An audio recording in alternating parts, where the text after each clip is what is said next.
Aujourd'hui, on va parler d'un sujet très important, mais souvent mal compris, le foie gras. Et surtout, on va parler d'une idée qui peut sembler totalement contre-intuitive. Parce que quand la plupart des gens entendent les mots « nettoyer le foie » ou « détoxifier le foie », ils pensent tout de suite à des jus de légumes, à des cures ultra légères, à des régimes très pauvres en graisse, voire à l'idée qu'il faudrait presque supprimer les protéines animales pour laisser le foie se reposer. Mais le problème, c'est que dans le cas d'un foie gras, cette logique peut être incomplète et parfois même contre-productive. Pourquoi ?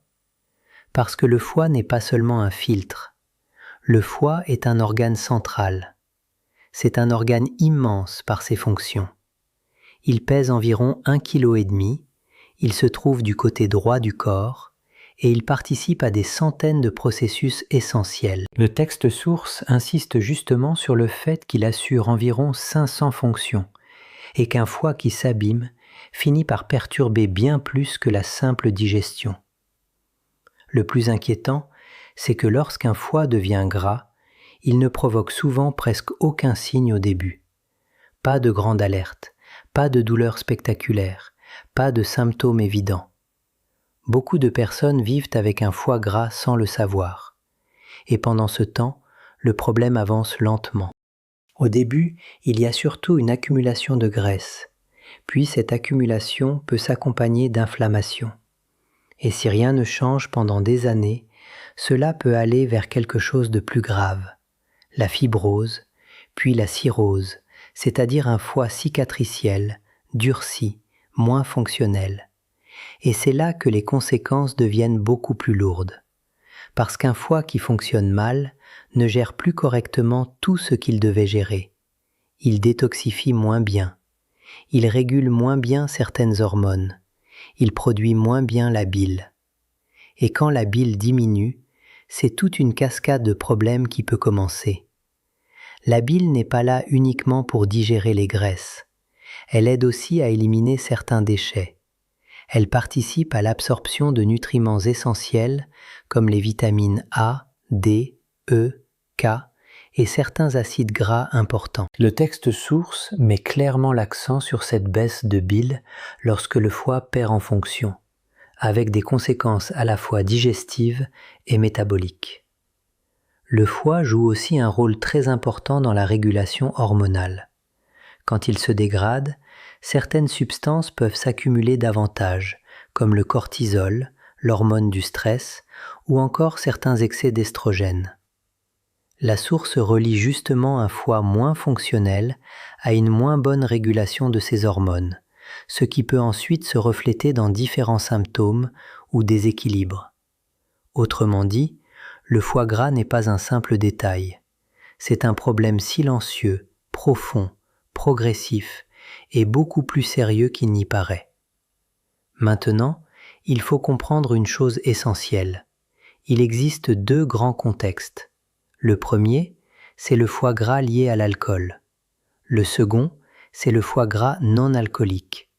Et c'est ce deuxième cas qui concerne aujourd'hui énormément de monde.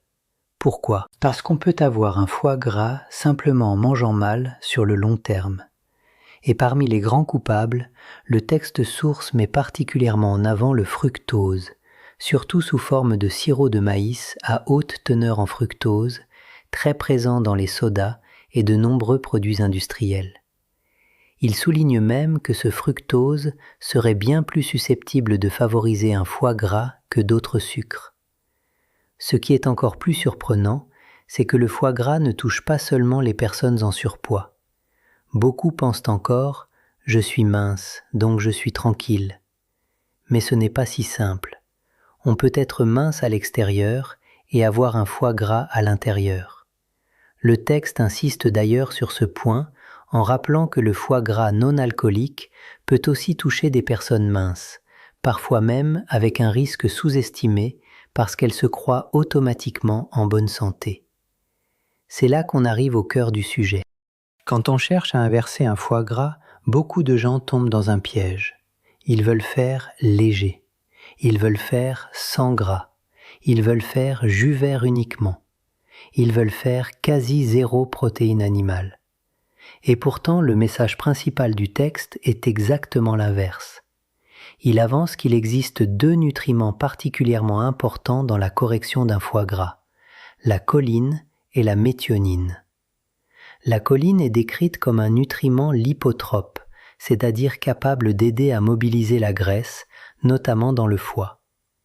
La méthionine, elle, est présentée comme un précurseur du glutathion, l'un des grands antioxydants de l'organisme. Et maintenant, voici le point contre-intuitif. Où trouve-t-on beaucoup de choline et de méthionine ? Dans des aliments que beaucoup de gens retirent précisément quand ils veulent nettoyer leur foie. Le texte cite notamment les jaunes d'œufs, le foie, certains produits laitiers issus d'animaux nourris à l'herbe, les poissons, certaines viandes, ainsi que les légumes crucifères pour compléter le tableau. Autrement dit, pour aider à corriger un foie gras, la source ne recommande pas une logique zéro gras, mais plutôt une stratégie combinant crucifères, bons nutriments, protéines modérées et réduction des glucides. C'est là que la perspective change complètement. L'objectif n'est pas de gaver le corps de graisse sans réfléchir. L'objectif n'est pas non plus de manger énormément de protéines. L'idée, c'est d'éviter 2 erreurs, un excès de glucides, surtout transformés, et une réduction trop forte des nutriments nécessaires à la réparation du foie. Parce qu'un foie gras, c'est à la fois un foie qui stocke trop de graisse et un foie qui a besoin de certains nutriments précis pour mieux gérer cette graisse et mieux se réparer. Le texte propose donc 2 grands objectifs. Le premier, aider le foie à éliminer les toxines. Le second, aider le foie à se débarrasser de l'excès de graisse. Pour le premier objectif, les légumes crucifères occupent une place importante. Brocoli, choux, kale, chou-fleur, roquette, navets. Ces légumes sont réputés pour leurs phytonutriments, et la source les présente comme des alliés pour soutenir les mécanismes de détoxification du foie. Elle rappelle aussi que certains produits animaux comme les poissons, les fruits de mer ou les abats peuvent eux aussi apporter des antioxydants utiles, ce qui remet en question l'idée selon laquelle seuls les végétaux pourraient soutenir la détoxification. Pour le second objectif, c'est-à-dire enlever la graisse du foie, le texte insiste sur quelque chose de fondamental. Il faut réduire les glucides.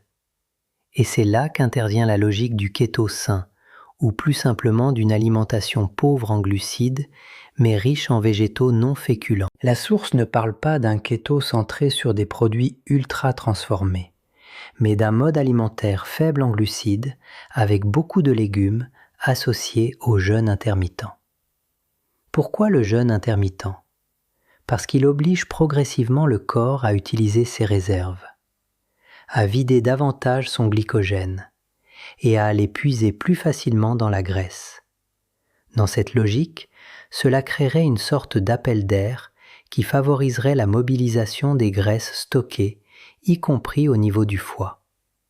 C'est exactement l'argument avancé dans le texte qui présente le jeûne intermittent comme une façon de pousser l'organisme à utiliser plus efficacement ses réserves et à réduire la graisse hépatique. Le texte propose aussi un soutien supplémentaire, la choline en complément. Il suggère de commencer avec des doses modérées, autour de 300 à 500 mg, tout en rappelant que l'alimentation reste une base importante. L'idée est d'accélérer le processus de mobilisation de la graisse hépatique, en complément d'une approche alimentaire adaptée. Mais il y a un autre point essentiel, souvent ignoré, et c'est peut-être l'un des plus importants de toute cette vidéo. Si vous essayez de nettoyer un foie gras avec une alimentation trop pauvre en graisse, vous risquez de manquer de bile. Et si vous manquez de bile, vous perdez une partie importante de la capacité de détoxification. C'est un point très fort du texte. Il rappelle que la bile n'est pas là seulement pour absorber les graisses et les vitamines, mais aussi pour aider le foie à éliminer certains déchets.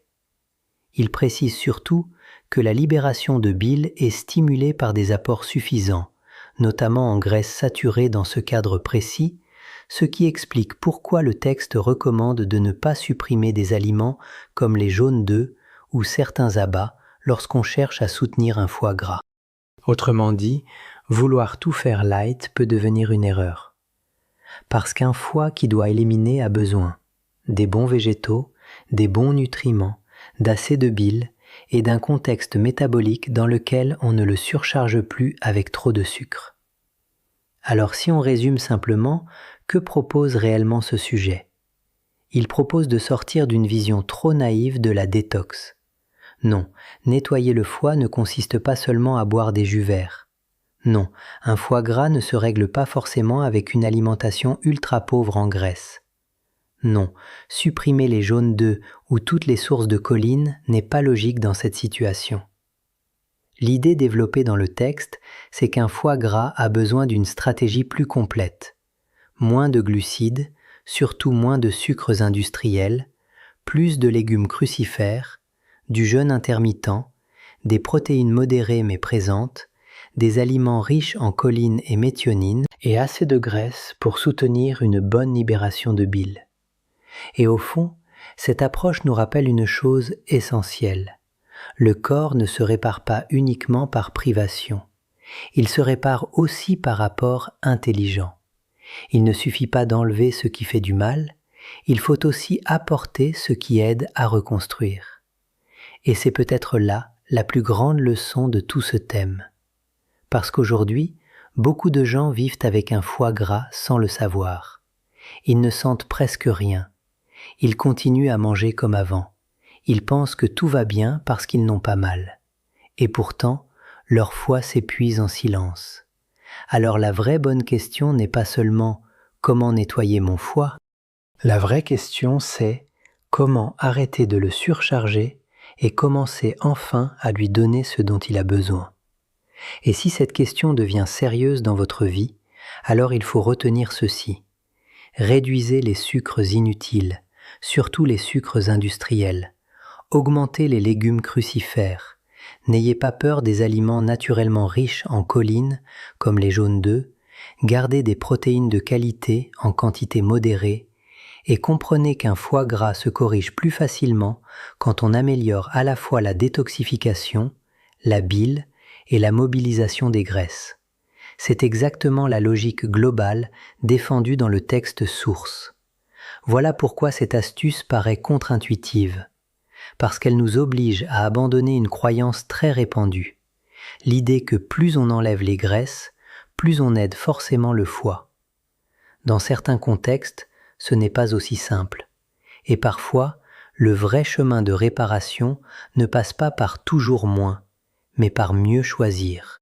Si cette vidéo t'a aidé à mieux comprendre le foie gras, les erreurs fréquentes autour de la détox du foie et l'importance de la choline, des légumes crucifères, de la réduction des glucides et du jeûne intermittent, abonne-toi à la chaîne, laisse un like et active la cloche pour ne rien manquer des prochaines vidéos sur la santé métabolique, la nutrition et la longévité.